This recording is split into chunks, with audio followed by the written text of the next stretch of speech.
Je dînais avec les Grandins sur la terrasse. Il faisait clair de lune.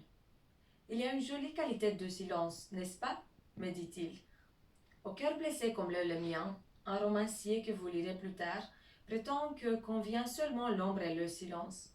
Et voyez-vous, mon enfant, il vient dans la vie une heure, dont vous êtes bien loin encore, où les yeux là ne tolèrent plus qu'une lumière, celle qu'une belle nuit comme celle-ci prépare et distille avec l'obscurité, où les oreilles ne peuvent plus écouter de musique que celle que joue le clair de lune sur la flûte du silence.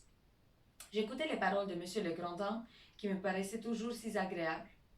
Mais troublé par le souvenir d'une femme que j'avais aperçue dernièrement pour la première fois, et pensant, maintenant que je savais que le Grandin était lié avec plusieurs personnalités aristocratiques des environs, que peut-être il connaissait celle-ci, prenant mon courage, je lui dis: Est-ce que vous connaissez, monsieur, les châtelains de Guermantes? Heureux aussi en prononçant ce nom de prendre sur lui une sorte de pouvoir par le seul fait de le tirer de mon rêve et de lui donner une existence objectivă et sonore. Am cinat împreună cu Legrandin pe terasa lui. Era lună plină. Ce tăcere minunată, îmi spuse el. Un romancier pe care îl vei citi mai târziu pretindea că inimilor rănite, precum este inima mea, li se potrivesc doar umbra și tăcerea. Și iată, copilul meu, vine în viață un ceas, de care tu ești încă foarte departe, când ochii obosiți nu mai suportă decât o lumină, cea pe care o noapte frumoasă ca aceasta o pregătește și o picură odată cu întunericul. Un ceas când urechile nu mai pot asculta altă muzică decât cea cântată de clarul de lună pe flautul tăcerii. Ascultam cuvintele domnului Legrandin, care îmi păreau totdeauna atât de plăcute, dar tulburat de amintirea unei femei pe care o văzusem nu de mult timp pentru prima oară și gândind, acum că știam că Legrandin era prieten cu mai multe personalități aristocratice din împrejurimi, că poate o cunoaște și pe aceasta, mi-am luat inima în dinți și i-am spus: Domnule Legrandin, o cunoști tu oare pe castelanele de Guermantes? Fericit fiind totodată că, în timp ce rosteam acest nume, căpătam asupra lui un fel de putere, prin simplul fapt de a-l scoate din visul meu și a-i da un fel de existență obiectivă și sonoră. Mais à ce nom de Guermantes, je vis au milieu des yeux bleus de nos amis s'afficher une petite encoche brune, comme s'il venait d'être pêché par une pointe invisible, tandis que le reste de la prunelle réagissait en sécrétant des flottes d'azur. La scène de sa paupière noircie s'abaissa, et sa bouche marquée d'un pli amer, se ressaisissant plus vite sourit, tandis que le regard restait douloureux, comme celui d'un beau martyr dont le corps est hérissé de flèches. Non, je ne les connais pas, dit-il. Mais au lieu de donner un renseignement aussi simple à une réponse aussi peu surprenante, le ton naturel et courant qui convenait, il le débita en appuyant sur les mots, en s'inclinant, en saluant de la tête, à la fois avec l'insistance que n'apporte, pour être cru, à une affirmation invraisemblable. Comme si ce fait qu'il n'ait connu pas les Guermantes ne pouvait être que d'un hasard singulier, et aussi avec l'emphase de quelqu'un qui ne pouvait pas taire une situation qui lui est pénible.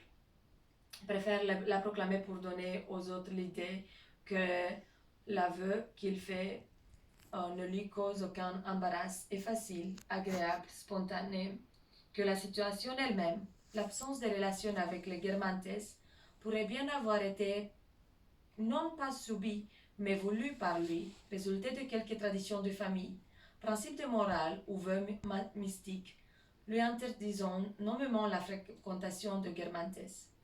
Non, reprit-il, expliquant par ses paroles sa propre intonation. Non, je ne les connais pas. Je n'ai jamais voulu, j'ai toujours tenu à sauvegarder ma pleine indépendance. Au fond, je suis une tête jacobine, vous le savez. Beaucoup de gens sont venus à la rescousse. On me disait que j'avais tort de ne pas aller à Guermantes, que je me donnais à l'air d'un malautre, d'un vieil ours. Mais voilà une réputation qui n'est pas pour m'effrayer. Elle est si vraie. Au fond, je n'aime plus au monde que quelques églises, 2 ou 3 livres, à peine davantage de tableaux, et le clair de lune quand la brise de votre jeunesse apporte jusqu'à moi l'odeur des parterres que mes vieilles prunelles ne distinguent plus. Je ne comprenais pas bien que, pour ne pas aller chez des gens qu'on ne connaît pas, il fut nécessaire de tenir à son indépendance, et en quoi cela pouvait vous donner l'air d'un sauvage ou d'un ours. Mais ce que je comprenais, c'est que les Grandins n'étaient pas tout à fait véridiques quand ils disaient n'aimer pas les églises, le clair de lune et la jeunesse. Il aimait beaucoup les gens, des châteaux, et se trouvait pris devant eux d'une si grande peur de leur déplaire qu'il n'osait pas leur laisser voir qu'il avait pour ses amis des bourgeois, des fils de notaires ou d'agents de charge, préférant, si la vérité devait se découvrir, que ce fût en son absence, loin de lui, et par défaut. Il était snob. Sans doute, il ne disait jamais rien de tout cela dans le langage que mes parents et moi-même nous aimions entendre. Et si je demandais connaissez-vous les Guermantes? Les Grandins, les causeurs répondaient non, je n'ai jamais voulu les connaître. Malheureusement, il ne le répondait qu'en secondes, car un autre, les Grandins, qu'il cachait soigneusement au fond de lui, qu'il ne montrait pas, parce que ces les Grandins-là savaient sur le nôtre, sur son snobisme des histoires compromettantes, un autre les Grandins avait déjà répondu par la blessure du regard, par le rictus de la bouche, par la gravité excessive du ton de la réponse, par les 1000 flèches dont notre les Grandins s'était trouvé un instant lardé et langui, comme un Saint Sébastien du snobisme. Hélas, que vous me faites mal. Non, je ne connais pas les Guermantes. Ne réveillez pas la grande douleur de ma vie. Et comme c'est le Grandin, enfant terrible, c'est le Grandin, maître chanteur, s'il n'avait pas le joli langage de l'autre, avait le verbe infiniment plus prompt, composé de ce qu'on appelle réflexe. Quand le Grandin le causeur voulait lui imposer silence, l'autre avait déjà parlé, et notre ami avait beau se désoler de la mauvaise impression que les révélations de son alter ego avaient dû produire. Il ne pouvait qu'entreprendre de lui pallier. Dar am văzut cum la numele de Guermantes, în ochii albaștri ai prietenului meu, se ivește un punct întunecat, ca și cum ar fi fost răpunși de un ascuțiș invizibil, în timp ce restul pupilei reacționa secretând valuri azurii. Marginea ploapei se negri și căzu, iar gura, însemnată cu o cută amară, revenindu-și mai repede, surâse, în timp ce privirea rămânea îndurerată, ca aceea unui prea frumos martir al cărui trup ar fi fost răpuns de nenumărate săgeți. Nu le cunosc, îmi spuse clar, în loc să dea unei informații atât de simple, unui răspuns atât de puțin surprinzător, tonul firesc și obișnuit ce îi se potrivea, el rosti fiecare cuvânt apăsat, înclinându-se, salutând cu capul, nu numai cu insistența cu care pronunț pentru a fi crezut, o afirmație neverosimilă, ca și cum faptul de a nu fi cunoscut familia de Guermantes nu putea fi decât rodul unei ciudate întâmplări, dar și cu emfaza cuiva care, neputând să treacă sub tăcere o situație penibilă, preferă să o proclame sus și tare, pentru a lăsa celorlalți impresia că mărturisirea lui nu stânjenește câtuși de puțin, fiindu-i ușoară, plăcută, spontană, ca situația însăși. Absența relațiilor cu familia de Guermantes ar fi voită chiar de el însuși, rezultând din vreo tradiție a casei, din vreun principiu de morală sau din vreun legământ mistic ce ar fi interzis tocmai frecventarea celor din spița de Guermantes. Nu reluă el, explicându-și intonația prin propriile cuvinte. Nu le cunosc. N-am vrut niciodată. Am ținut întotdeauna să-mi păstrez neatinsă independența. În fond, după cum prea bine știi, am convingeri iacobine. Mulți mi-au certat spunându-mi că greșesc, neducându-mă la castelul Guermantes, că mă port ca un necioplit, ca un urs bătrân. Dar o asemenea reputație nu mă poate înspăimânta, căci este cum nu se poate mai adevărată. De fapt, mai iubesc pe lumea asta doar câteva biserici,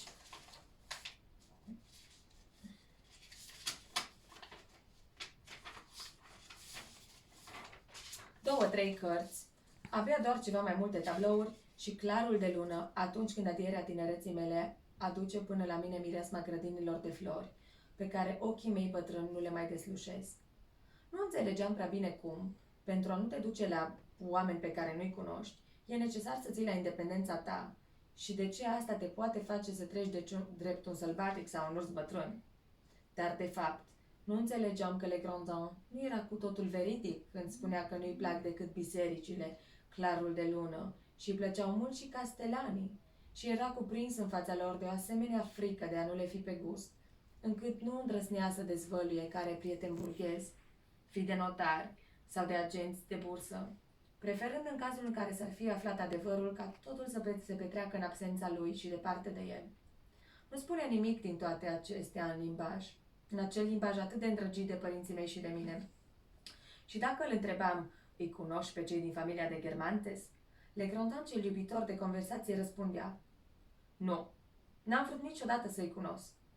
Din nefericire, era un răspuns de gradul 2, căci un alt Legrandin, pe care îl ascundea cu grijă în adâncul lui, nearătându-l, pentru că acest Legrandin știa despre Legrandin al nostru, despre snobismul lui, tot felul de povești compromițătoare, și răspunsese, prin privirea rănită, prin grimasa gurii, prin tonul excesiv de grav al răspunsului, prin miile de săgeți ce răspunseseră într-o clipă pe Legrandin al nostru, învăluindu-l mollatec într-o dulce lingoare, ca pe un sfânt Sebastian al snobismului. Vai, cât de mult rău îmi faceți! Nu îl cunosc pe cei din familia de Germantes, nu răscoliți marea durere a vieții mele. Și cum acest Legrandin, copil teribil, acest Legrandin pus pe șantaj, chiar dacă nu vorbea frumos precum celălalt, avea replica mult mai ascuțită, compusă din ceea ce numim reflexe.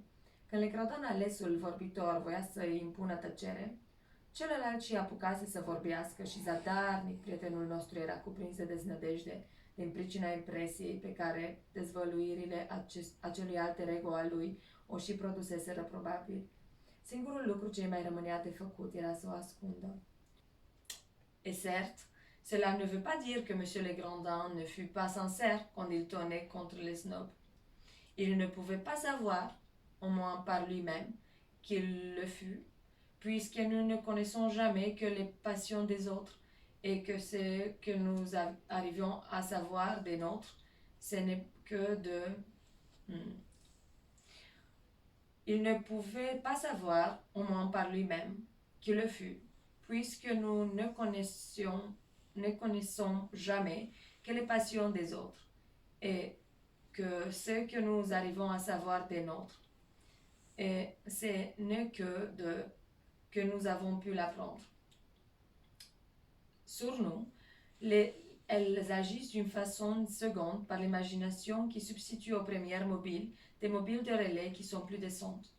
Jamais le snobisme de Legrandin ne lui conseillait d'aller voir souvent une duchesse.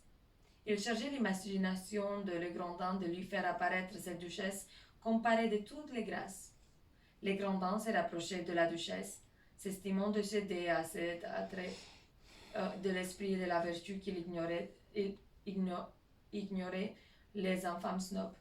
Seuls les autres savaient qu'il en était un, car grâce à l'incapacité où il était de comprendre le travail intermédiaire de son imagination, il voyait en face l'une de l'autre l'activité mondaine de Legrandin et sa cause première. Și desigur, asta nu însemna că domnul Legrandin nu era sincer când tuna și fulgera împotriva snobilor. Nu putea ști, cel puțin prin el însuși, că este și el un snob, de vreme ce nu cunoaștem totdeauna decât pasiunile celorlalți, iar tot ceea ce ajungem să știm despre ale noastre, nu putem afla decât de la ei. Asupra noastră, de nu acționează decât în mod secund, prin imaginația care înlocuiește primele mobile cu mobile intermediare mai decente. Niciodată snobismul nu-l sfătuia pe Legrandin să se ducă mai des în vizită la o ducesă, ci făcea doar ca imaginația lui Legrandin să-și o închipuie pe această ducesă plină de toate farmecele. Legrandin se apropia de ducesă, socotind că este cucerit de acea frumusețe a spiritului și a virtuții, pe care infamii snobi o ignoră. Doar ceilalți știau că și el este un snob, căci nefiind capabil să înțeleagă travaliul intermediar al imaginației sale, ei vedeau față în față activitatea mondenă a lui Legrandin și cauza ei primă. Maintenant, à la maison, on n'avait plus aucune illusion sur M. Legrandin, et nos relations avec lui s'étaient fort espacées. Maman s'amusait infiniment chaque fois qu'elle prenait Legrandin en flagrant délit du péché qu'il nous avouait pas, qu'il continuait à appeler le péché sans rémission le snobisme. Mon père, lui, avait la peine à prendre des dédains de Le Grandin avec tant de détachement et de gaieté. Et quand on pensa une année à m'envoyer passer les grandes vacances à Belbec avec ma grand-mère, il dit « Il faut absolument que j'annonce à Le Grandin que vous irez à Balbec pour voir s'il vous offrira de vous mettre en rapport avec sa sœur.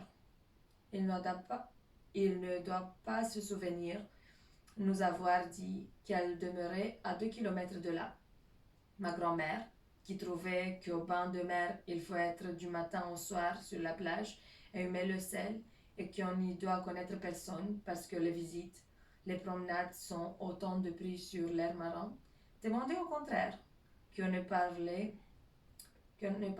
pas de nos projets à Legrandin, voyant déjà sa sœur, mademoiselle de Cambremer, débarquant à l'hôtel au moment où nous étions sur le point d'aller à la pêche et nous forçant à rester enfermés pour la recevoir. Mais maman riait de ses craintes, pensant à part elle que le danger n'était pas si menaçant, que le Grandin ne serait pas si pressé de nous mettre en relation avec sa sœur. Or, sans qu'on eût besoin de lui parler de Balbec, ce fut lui-même, le Grandin, qui, ne s'en doutant pas que nous eussions jamais l'intention d'aller de ce côté, vint se mettre dans le piège un soir où nous le rencontrâmes au bord de la Vivonne. Acum nimeni din casa noastră nu-și mai făcea vreo iluzie cu privire la domnule Grandin, iar relațiile noastre cu el se răciseră foarte mult. Mama se amuza teribil de fiecare dată când îl surprindea pe Le Grandin în flagrant delict, făcându-se adică vinovat tocmai de păcatul pe care nu și-l recunoștea și pe care continua să-l numească de neiertat, snobismul. Tata, în schimb, nu putea accepta disprețul lui Le Grandin cu aceeași detașare și veselie. Și când, într-un an, s-au gândit să mă trimită să-mi petrec vacanța ce mare la Balbec împreună cu bunica, spuse: trebuie neapărat să-l anunț pe Le Grandin că te vei duce la Balbec, ca să văd dacă se va oferi să te pună în legătură cu sora lui. Nu cred că își mai amintește că ne-a spus că locuiește la 2 kilometri departare. Bunica mea, care socotea că atunci când te duci la mare trebuie să stai pe plajă de dimineața până seara ca să respiri aerul sărat de pe mal și că nu trebuie deci să legi noi cunoștințe, căci vizitele și plimbările sunt tot atâtea prilejuri de a respira mai puțin aer marin, pretindea dimpotrivă să nu-i vorbim despre proiectele noastre, domnului Le Grandin, închipuindu-și cum sora lui, doamna de Cambremer, s-ar fi ivit la hotel tocmai când noi porneam la pescuit, silându-ne astfel să rămânem închiși în casă pentru a o primi. Dar mama râdea de asemenea temeri, gândindu-ține că pericolul nu era atât de amenințător și că Le Grandin nu se va grăbi peste măsură să ne facă cunoștință cu sora lui. Or, fără să fi fost nevoie să vorbim despre Balbec, Le Grandin însuși, nebănuind câtuși de puțin că aveam intenția să ne ducem acolo, intră de bunăvoie în capcană, într-o scară când am întâlnit pe malurile Vivonei.